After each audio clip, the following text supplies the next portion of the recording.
I can guarantee you that this is probably the number one thing that's holding your leadership back. Get your pen and paper. We're going to start the secret sauce early. Your leadership identity is not intact. How do we know? Because I'm talking to the director that keeps holding everything. I'm talking to the VP who has to micromanage. I'm talking to the supervisor who has to hesitate before they say anything. I'm talking to the team lead who sits in the back and shrinks. I'm talking to the executive director who does not say anything until it's been validated by all 12 people in the room. Now, with that being said, is your leadership identity truly intact? And here's the problem right here. Nobody gives an executive leader a seat when they're ready. Nobody promotes you because you're confident. Nobody walks into the boardroom and says, don't shrink back because you've earned the seat. The interesting part is that leaders who break through this validation, this permission, this uncomfortability, the leaders who break through are the ones that make the decision to do so on a consistent basis. At some point, you stopped showing up as a candidate and you started showing up as a contributor. And that is two different energies, my friend. So this is where you're getting stuck. Here we go. You present ideas like requests instead of recommendations. You share a perspective and then you immediately soften the perspective.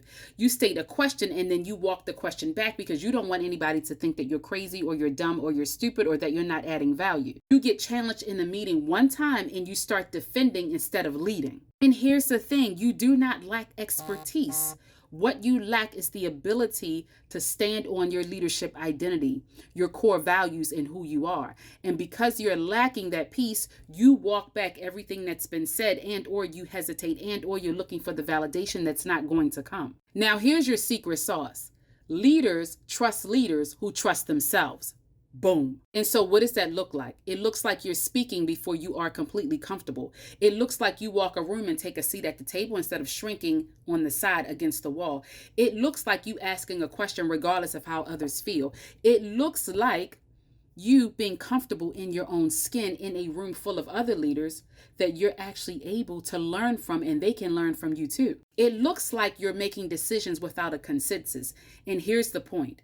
The only way to take down that leadership identity is by knowing and understanding what's underneath of all this validation and permission. And the way you do that is to start with the executive identity audit. The biggest shift in your executive leadership is not learning a new skill. It's when you stop outsourcing the confidence because someone else is in the room. It's the moment you stop asking for permission to lead and lead as the leader that you've already become.